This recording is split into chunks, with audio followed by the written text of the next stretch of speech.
Una ola de miedo recorre hoy a dirigentes, militares, funcionarios cubanos ante un escenario de agotamiento profundo del sistema. Con una crisis energética severa y una presión internacional creciente, muchos se preguntan si el régimen podrá sostenerse como hasta ahora. ¿Por qué temen a un cambio en Cuba? ¿Resistirán? Y sobre todo, ¿importa lo que ellos piensen o sientan? La respuesta es más compleja de lo que muchos imaginan. Por eso hoy vengo a explicar de la forma más completa posible el miedo a un cambio político en Cuba. La isla tiene entre 1.3 y 1.6 millones de personas trabajando directa o indirectamente para el Estado. A ver, para que tengan una idea del tamaño de este elefante burocrático, comparemos con México. México, con una población aproximada de 130 millones de habitantes, tiene un empleado público por cada 23 personas. Cuba, con una población que hoy podría rondar los 8 millones de habitantes, tiene 1 por cada 8 cubanos, es decir, más del doble en términos proporcionales. De ese total, entre 400.000 y 500.000 son funcionarios civiles y administrativos. Alrededor de 150.000 a 200.000 pertenecen al Partido Comunista, la UJC y organizaciones de masa que no generan valor productivo. Y entre 250.000 y 300.000 forman parte del aparato militar y de seguridad.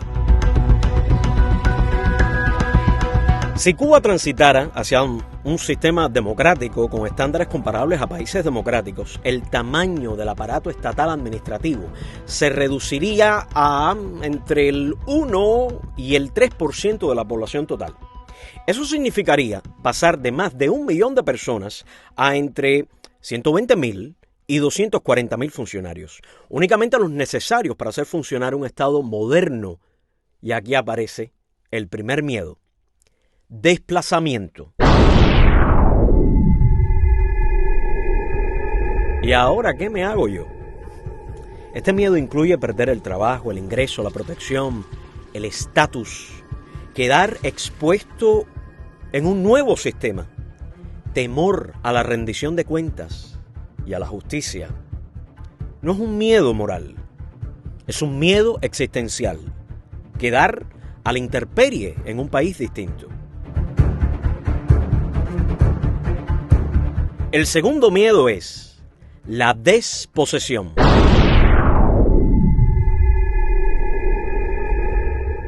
Muchos funcionarios, dirigentes, militares ocupan viviendas confiscadas por el Estado a propietarios anteriores. Aquí el conflicto se vuelve más sensible, porque los antiguos dueños o sus herederos podrían reclamar esas propiedades. No estamos hablando solamente de casas.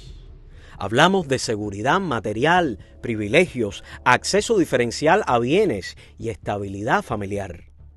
El miedo no es abstracto, es perder el techo.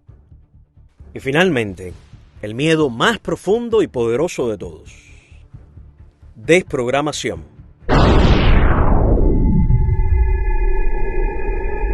El miedo psicológico al mundo fuera del adoctrinamiento.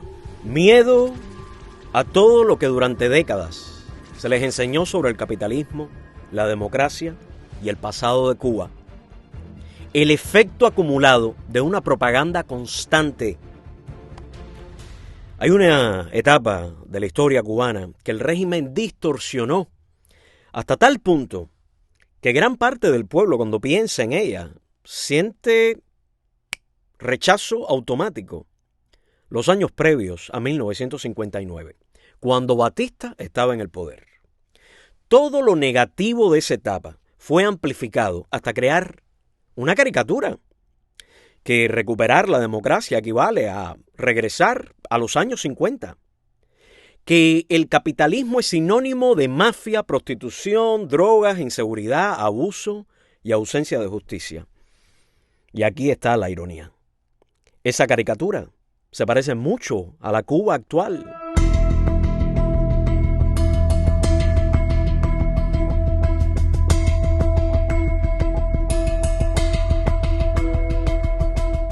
¿Debe importarlos todo esto? Este es uno de los puntos más importantes del video. El pueblo cubano sufre Pero cientos de miles de funcionarios, dirigentes y militares también son parte de la sociedad. Una transición que no atiende estos miedos se convierte en resistencia. Una transición que lo gestiona se convierte en cambio.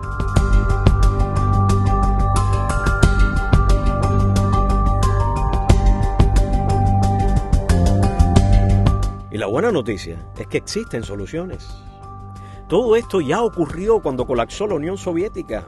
No estamos inventando nada nuevo, no estamos inventando la rueda, señores.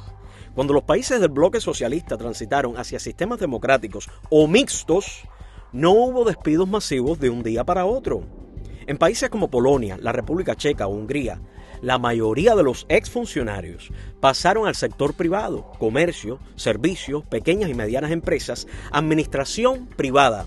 Muchos tenían habilidades transferibles, gestión, logística, contabilidad.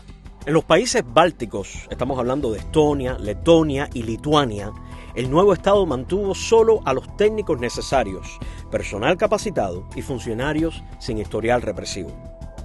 En Alemania Oriental, tras la reunificación, y en buena parte también de la Europa del Este, se aplicaron jubilaciones anticipadas, indemnizaciones y programas de transición laboral. No hubo cacerías masivas ni juicios indiscriminados. Señores, desde un punto de vista práctico, eso es imposible, salvo en casos excepcionales. La historia demuestra que, tras un cambio democrático, el Estado se achica, pero la sociedad se expande.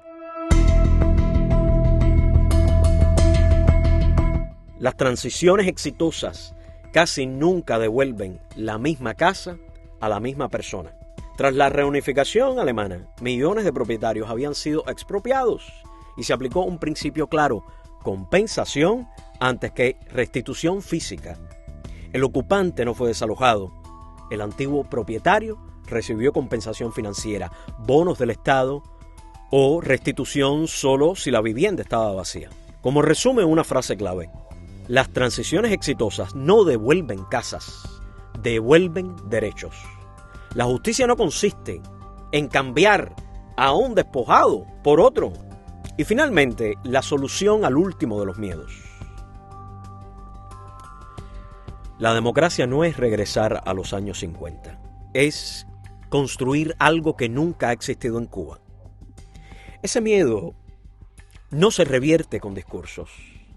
Se revierte con experiencia, contraste y tiempo. Cuando estas personas vean que pueden abrir un negocio, heredar sin miedo, elegir a quienes lo representan, denunciar la corrupción sin ir presos, viajar sin permiso, hablar sin temor y recuperar la esperanza, ese miedo comenzará a desaparecer, porque la libertad no se entiende cuando se explica, se entiende cuando se vive. Y la historia es clara. Nadie abandona una democracia para volver voluntariamente a una dictadura.